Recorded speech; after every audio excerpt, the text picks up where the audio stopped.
अस्सलाम वालेकुम वीवर्स। इस वीडियो में हम पढ़ेंगे इंग्लिश बुक 2 यानी कि क्लास मैट्रिक की किताब में से यूनिट नंबर 6। यूनिट नंबर 6 में पोहम है और पोहम का नाम है स्पीक जेंटली यानी कि नरमी से बात करें। ये नज़्म डेविड बेट्स ने लिखी है जो 1807 ईस्वी में पैदा हुए थे और 1870 ईस्वी में उनका इंतकाल हो गया था। इस नज़्म का स्टेंजा नंबर 1 है, कह रहे हैं कि speak gently it is better far, यानी नरमी से बात करें ये बहुत बेहतर है। To rule by love than fear, यानी मोहब्बत से हुक्मरानी करना खौफ से बेहतर है। Speak gently let no harsh word mar, नरमी से बात कीजिए, ये नरमी से बात करें, सख्त अल्फाजों को ख़राब मत करने दें।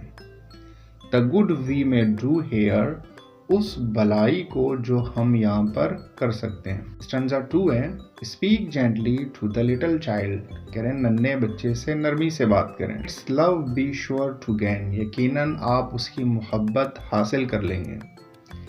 Teach it in accents soft and mild, कह रहे कि उसे नरम और धीमे लहजे में सिखाएं। It may not long remain, क्योंकि उसका जो बचपन है ज़्यादा देर तक कायम नहीं रह सकता।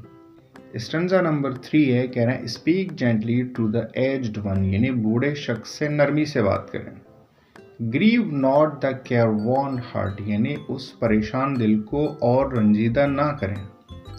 वो sands of life are nearly run, यानी कि जिसकी ज़िंदगी के रेत, यहाँ पे रेत का मतलब है दिन, जिसकी ज़िंदगी के दिन अब तकरीबन ख़त्म हो चुके हैं। Let such in peace depart, यानी उसे सुकून से रुखसत होने दें इस दुनिया से। स्टेंजा नंबर 4 है, कह रहे हैं स्पीक जेंटली, नरमी से बात करें। It is a little thing, ये मामूली सी बात है, ये एक छोटी सी बात है। Dropped in a hearts deep well, जो दिल के गहरे कुएं में उतर जाती है, यानी कि दिल को गहराइयों तक असर कर जाती है। The good the Joy that it may bring, करें जो भलाई और खुशी ये ला सकती है। इटर्निटी शैल टेल, ये क़यामत का दिन हमें बताएगी। ये जो नज़्म है ये खुसूसन शाइस्तगी से बात करना, नरमी से बात करना, प्यार से बात करने के मुतालिक है। इसका मतलब है यानी कि प्यार से बात करना या नरमी से बात करने का बहुत बड़ा असर होता है, इससे लोग खुश होते हैं, खुदा खुश होता है। वैसे तो ये मामूली सी बात है, हमें छोटी चीज़ लगती है, लेकिन इसके जो असरात हैं, इससे जो नेकी और भलाई हमें मिलती है, ये कह रहे हैं कि हमें क़यामत के दिन पता चलेगा। उम्मीद करता हूँ आपको ये वीडियो पसंद आ गई होगी। अगर आपको वीडियो पसंद आई है तो वीडियो को लाइक करें, चैनल को सब्सक्राइब करें। मिलते हैं अगली वीडियोज़ में, तब तक के लिए अल्लाह हाफ़िज़।